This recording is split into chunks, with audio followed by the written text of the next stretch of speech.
Good evening students, कैसे आए हो आप लोग। आई होप कि आप बहुत अच्छे होंगे, आपका स्वास्थ्य बहुत अच्छा होगा। आपको हेल्दी रहना ही है बच्चों। जब तक आप ठीक नहीं रहोगे, आपकी पढ़ाई ठीक नहीं रहोगी, जब तक आपकी पढ़ाई ठीक नहीं होगी तब तक मैं भी ठीक नहीं रहूँगा। सो बच्चों, आप लोग बहुत अच्छे रहें, हमारी ये मनोकामना है। हमारे स्टडी क्लासेस की तरफ से आपको ढेर सारी कुछ शुभकामनाएँ हैं बच्चों, जो आप अच्छे हैं और अच्छे से रहें।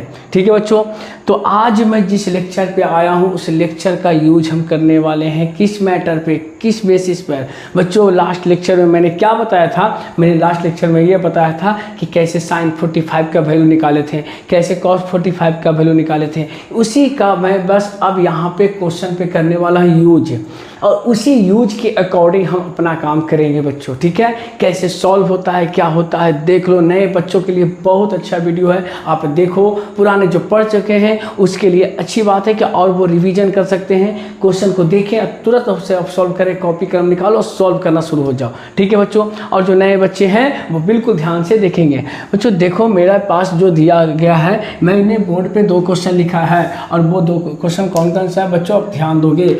मैंने पहला लिखा है sin 60 cos 30 plus sin 30 into cos 60। बच्चों इसी को हम यूज करेंगे। ठीक है, तो स्वागत हमारे YouTube चैनल स्टडी क्लासेस पर, और मैं हूँ रत्नेश कुमार। बच्चों इसी अच्छी बातों से हम करते हैं अब आपका नया टॉपिक स्टार्ट, नया लेक्चर। ठीक है बच्चों, तो क्या है मेरे पास, देखो मैं करने वाला हूँ इसका सॉल्यूशन। आप देखना, गिवन में जो आपके पास क्वेश्चन है बाबू, उस क्वेश्चन को क्या करो, फटाफट लिख लेंगे। तो क्या आ जाएगा, cos 30 डिग्री प्लस यहाँ sin 30 डिग्री और इंटू cos 60 डिग्री। बच्चों आप देखो, मैं यहाँ पर एक बात बताना चाह रहा हूँ जो बहुत इंपॉर्टेंट बात है। बच्चों देखो, यहाँ पे मैंने क्या किया, sin 60 और cos 30 के बीच में एक पॉइंट दिया हुआ है, एक डॉट दिया हुआ है।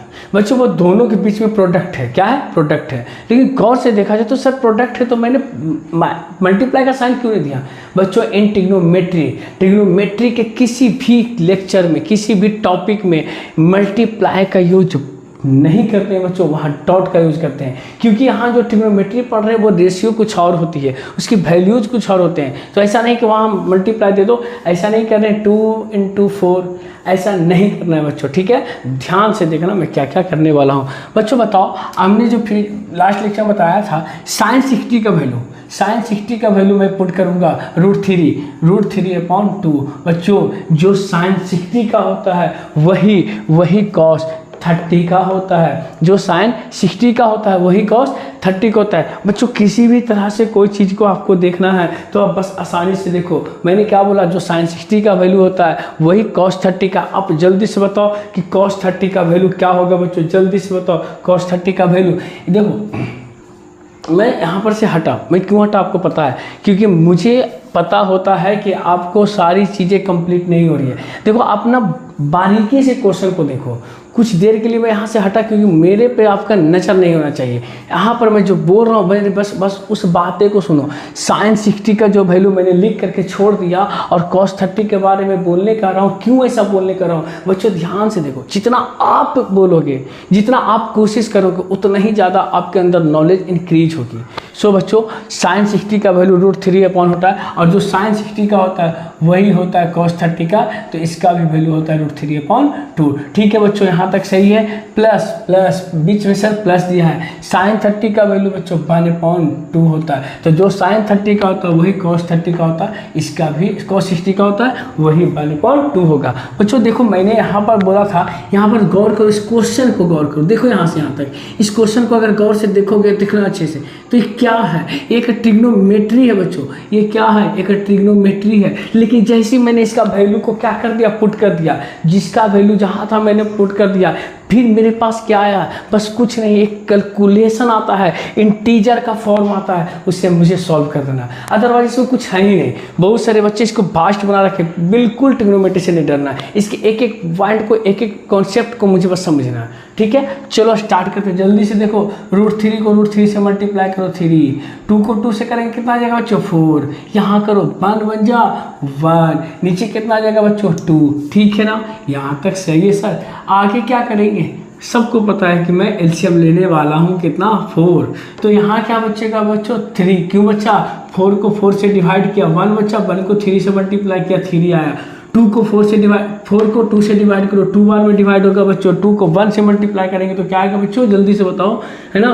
2 को 2 से कितना बार में, 2 बार में बच्चों, कितना बार में, 2 बार में। अब जैसे ही 2 बार में आ रहा है बच्चों, हम क्या करेंगे, जल्दी से बताओ क्या आएगा, जल्दी से। 2 2 4 इंटू 2 कितना आ गया बच्चों, 2 5 अपॉन कितना आ जाएगा बच्चों, 4। ये हमारा क्या आ गया, जल्दी से कैलकुलेट, सॉरी बच्चों, मैंने गलती की है, आपने भी गलती की है, ठीक है। देखो यहाँ पर क्या होगा 1 और नीचे क्या आएगा बच्चों 4 ही ना आएगा, 2 2 जा क्या आएगा 4। और जल्दी से देखो 4 का क्या हो, एलसीएम 4 बचेगा, 3 + 1 = 4 और नीचे भी क्या आएगा बच्चों 4 आएगा।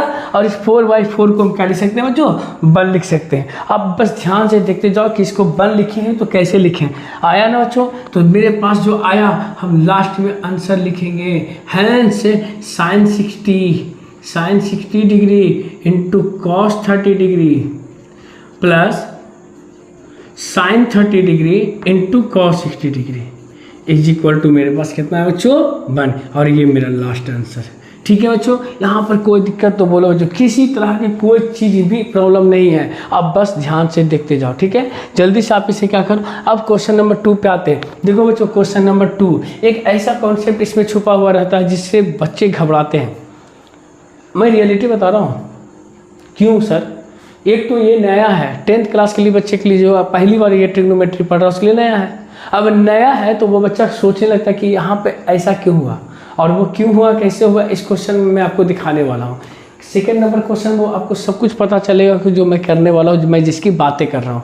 तो चलो क्वेश्चन नंबर 2 की बात करता हूँ। क्वेश्चन नंबर 2 में दिया हुआ है मेरे पास 2 tan 45 degree plus cos square, यहाँ tan नहीं स्क्वायर है ना, cos स्क्वायर 30 डिग्री और माइनस sin स्क्वायर 60 डिग्री। बच्चों देखो क्या है, tan 2 से मल्टीप्लाई है बच्चों, है ना। चलो tan 45 का वैल्यू सबको पता है कि क्या होता है, 1 होता है। इस पर स्क्वायर लगा ले बच्चों, इस पर भी स्क्वायर आएगा। प्लस cos 30 का वैल्यू, देखो मैंने पहले ही बताया, जो cos 30 का वैल्यू क्या होता है, जो sin 60 का होता है, यानी √3 अपॉन क्या होगा बच्चों 2 आएगा। इसका क्या है, इस पर भी स्क्वायर है, देखना स्क्वायर था मैंने स्क्वायर लगाया, स्क्वायर था मैंने स्क्वायर लगाया। अब मेरे पास क्या है, sin 60 का वैल्यू भी √3 अपॉन क्या होता है बच्चों 2 होता है, और स्क्वायर यहाँ है, सिमिलरली मैं यहाँ भी स्क्वायर लगा दूंगा, ठीक है बच्चों। अब गौर से देखना क्या आ रहा है, 2 1 जा 2, क्योंकि 1 का स्क्वायर करेंगे 1 2 प्लस √3 का स्क्वायर करो बच्चों, जल्दी से √3 का स्क्वायर करो तो क्या आएगा मेरे पास, है ना। √3 का स्क्वायर करेंगे तो 3 आएगा, 2 का स्क्वायर करेंगे तो 4 माइनस sin 60 का वैल्यू बच्चों, देखना sin 60 का वैल्यू क्या है √3 अपॉन 2, तो √3 का अपॉन करेंगे तो कितना आ जाएगा बच्चों 3, और 2 का स्क्वायर करेंगे तो कितना आएगा 4 बच्चों आएगा। अब यहाँ पर देखो बच्चों 4 1 जा 4, यहाँ एलसीएम ले लेते हैं ये, तो देखना कि 4 यहाँ पर भी एलसीएम 4 जा रहा है, 2 2 जा 4, यहाँ पर कितना आ जाएगा बच्चों 8 आ जाएगा बच्चों, आ जाएगा ना, क्यों आएगा 4 बार में डिवाइड होगा। फिर देखो 4 2 जा 8, सॉरी 4 4 जा 1, यानी 4 4 जा 1 नहीं, 4 को अगर 4 से डिवाइड करेंगे तो 1 बार में, 1 को 3 से करेंगे तो 3 आएगा, माइनस यहाँ भी कटेंगे तो 3 आएगा।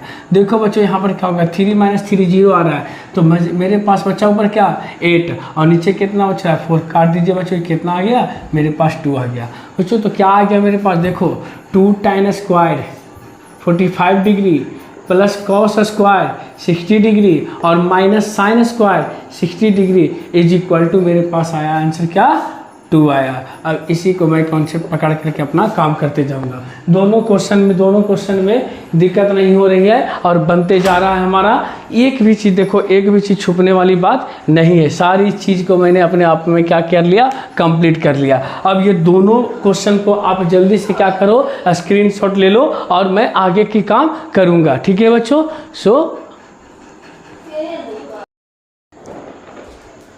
जल्दी से आते हैं बच्चों, क्वेश्चन नंबर हम 3 पे आ रहे हैं। क्वेश्चन नंबर 3 मेरा क्या कर रहा है, जो देखो कह रहा है cos 45 डिग्री अपॉन sec 30 और cos 30। बच्चों कुछ नहीं है, वैल्यू क्या करना है, पुट करना है, फटाफट हम पुट करते हैं। वैल्यू क्या है हमारा cos 45 डिग्री, cos 45 डिग्री का वैल्यू क्या होता है बाबू 1/√2 होता है ना। चलिए नीचे आ जाओ बच्चों, क्या है sec 30, याद करो cos 30 का वैल्यू √3/2, तो sec 30 का अपॉन का वैल्यू क्या होगा 2/√3। बच्चों cosec 30। कॉसेक 30 का वैल्यू क्या होता है बच्चों, याद करो, उसका साइन क्या होता है 1/2, कॉसेक उसका अपोजिट है तो हो जाएगा 2।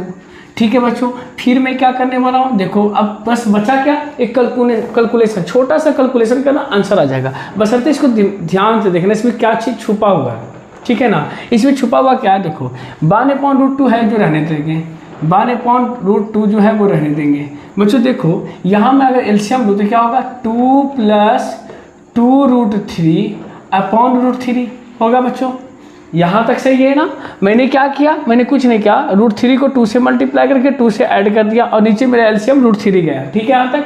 अब इसके आगे क्या करना है, हम जानते क्या है कि मोटी लकीर के सबसे नीचे वाली लकीर ऊपर जाता है।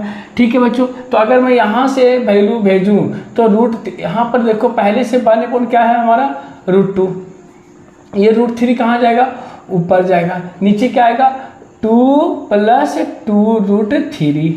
बच्चों देखो अगर तुम कहोगे कि सर आंसर क्या आ रहा है, देखना गौर से समझना, देखो बहुत तरह के आंसर आ सकते हैं, इसमें कोई दिक्कत नहीं है, लेकिन हमें कॉन्सेप्ट समझना है। कॉन्सेप्ट में ये कहता है, देखो अगर मैं इस √2 को है ना इस 2 + 2√3 के साथ मल्टीप्लाई कर दूँ बच्चों, ठीक है, तो मेरा ये भी आंसर सही है।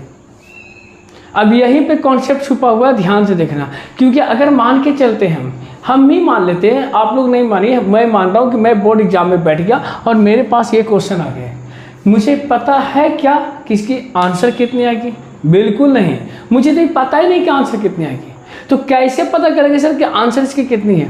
सबसे पहली और सबसे अच्छी बात समझो, इसका कॉन्सेप्ट क्या कहता है, आपको कुछ कॉन्सेप्ट में क्या है, कहा क्या रहा है, नीचे जो आपका किया हुआ काम है, नीचे क्या है √2 + 2√3, नीचे से सर डिनोमिनेटर है, मान के चलते एक फ्रैक्शन है जिसका न्यूमरेटर और डिनोमिनेटर है। सर नीचे वाले को करना क्या है, ध्यान से सुनना, नीचे से रूट को ख़त्म कर देना है, नीचे से रूट को क्या करना है, ख़त्म करना। और बच्चों आप लोग क्लास 9th में रेशनलाइजिंग सिस्टम पढ़े होंगे, पता होगा उसकी प्रोसेस की, रेशनलाइज का प्रोसेस क्या होता है।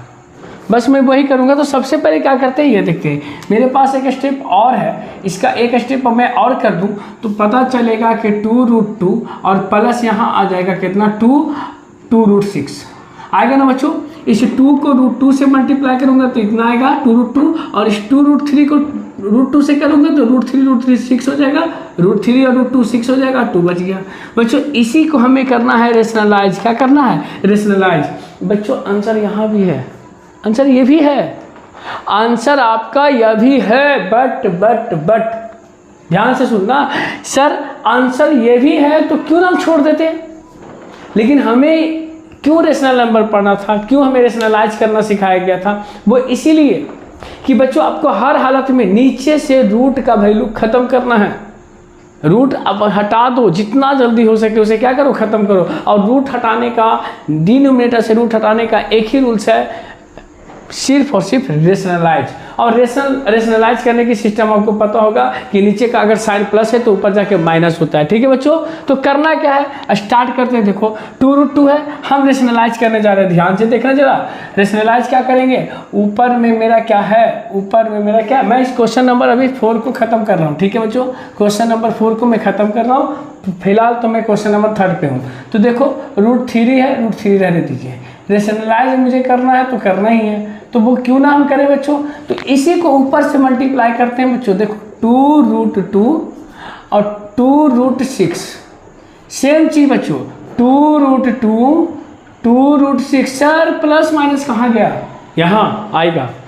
देखो बच्चों इसके साथ कौन सा साइन है, प्लस है, इसके साथ कौन सा साइन है, प्लस है, ये प्लस ऊपर जाके माइनस होता है। लो बच्चों मैंने क्या कर दिया, यहाँ पे एक माइनस दे दिया।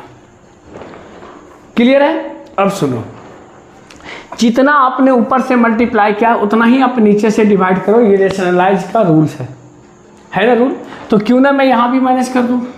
ठीक है, अब जल्दी से एक बात बताओ, जैसे रेशनलाइज करते हैं हम सबसे पहले क्या जानते हैं कि मेरे पास एक फार्मूला आता है a + b × a - b। बच्चों देखना, a + b × a - b, ये मेरे पास आता है। इसका फॉर्मूला क्या होता है, a² - b²। चलो बच्चों ऊपर हम मल्टीप्लाई कर दें तो क्या आएगा, √3 × देखना 2√2 - 2√6, ठीक है ना बच्चों। देखो तो मैं क्या लिख सकता हूँ यहाँ पर, अगर मैं घटा दूँ, क्या घटा दूँ, तो 2√6 में से 2√2 जाएगा तो माइनस बचेगा बच्चों कितना, 2√4 बचेगा ना बच्चों। देखो ध्यान से देखना क्या बच रहा है, मैंने क्या कहा 2√6 में से 2√2 में घटा दूं, अगर यहाँ पर मैं इस तरह से लिख दूं तो ये घटेगा ना, तो जब ये घटेगा तो क्या बचेगा, -2√6, सॉरी घटेगा नहीं, ये घटेगा नहीं, क्यों, क्योंकि यहाँ पर √2 है और यहाँ क्या √6 है। तो बच्चों मैं ऐसा लिख सकता हूँ 2√2 और -2√6 मल्टीप्लाई कर दिया। अब देखो a +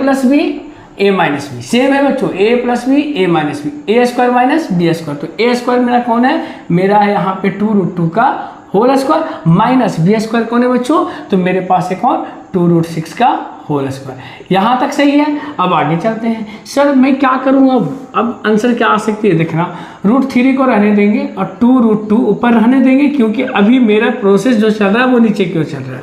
तो 2 का स्क्वायर करेंगे तो 4 और √2 का करेंगे तो 2 माइनस 2 का करेंगे तो 4 और 6 का करेंगे तो 6। ठीक है बच्चों, यहाँ तक सही है सर। तो क्या करें, √3 को कर रहने देते हैं, फिर से 2√2 - 2√6 अपॉन में क्या आएगा, 4 × 2 = 8 और -6 × 2 = कितना, देखो बच्चों ध्यान से देखना 24। सही है ना, 24 आ गया। अब गौर से देखो 2 का स्क्वायर तो 4 ही आएगा ना सर, और √2 का तो 2 ही आएगा। तो अब क्या रहा, जो देखो अच्छे से देखना, यहाँ पर अगर मैं कर दूँ √3 × 2√2 - 2√6 अपॉन नीचे मेरा कितना आ रहा है, जो देखो ध्यान से देखना, मेरे पास आ रहा -16 देखो बच्चों -16 आया है। गौर से देखना, मैं कुछ करने वाला नहीं हूँ, ये अभी सिंप्लीफाई नहीं हुआ, मुझे जब तक सिंप्लीफाई नहीं होता तब तक मैं इसे छोड़ने वाला नहीं हूँ। तो क्या करना है सर, देखो ये दोनों में 2 आपका क्या है, आपका कॉमन है, मैंने 2 क्या कर लिया, कॉमन ले लिया, इसे मैंने बाहर कर लिया और अब मैं इसको क्या करूँगा, √3 को √3 रहने दूंगा। तो सर जैसे ले लिए तो यहाँ बच्चा √2 - √6 बचा, वेरी गुड बच्चों, और यहाँ -16। देखो ये 2 से काट दो तो 8 बार में कट गया बच्चों। अब देखो √3 इंटू, अगर मैं यहाँ से माइनस लूँ ऊपर से तो क्या आएगा, √6 - √2 अपॉन कितना बच्चों, यहाँ माइनस हो जाएगा तो यहाँ -8। ठीक है, ये माइनस कैंसल आउट, मेरे पास निकल गया √3 और √6 - √2 अपॉन कितना बच्चों 8। देखो नीचे मैंने क्या खत्म किया, रूट खत्म किया, और इस रूट को खत्म करने के लिए मुझे देखो मैं बता दूं कि आपको आंसर यहाँ तक आ चुका था, लेकिन इस रूट को मुझे खत्म करना था, मैंने इतना प्रोसेस किया बच्चों। कॉन्सेप्ट इसका यही है, कभी भी एग्जाम्स में ऐसे तरह से क्वेश्चन आते हैं और आपका अगर डिनोमिनेटर में रूट आता है, आप उसे जल्दी से रेशनलाइज करके उसकी वैल्यू को क्या करता हूँ, खत्म करता हूँ। देन आपके पास जो लास्ट आंसर आएगा सिंप्लीफिकेशन का, सिंप्लीफाई करने के बाद जो लास्ट सोल्यूशन आएगा वही आपका आंसर होगा। ठीक है बच्चों, आई होप कि आपको ये समझ में आया है। अब इससे जल्दी से बनाओ और मैं क्वेश्चन नंबर 4 की ओर बढ़ूंगा, जब तक मैं यहाँ से हट जाता हूँ।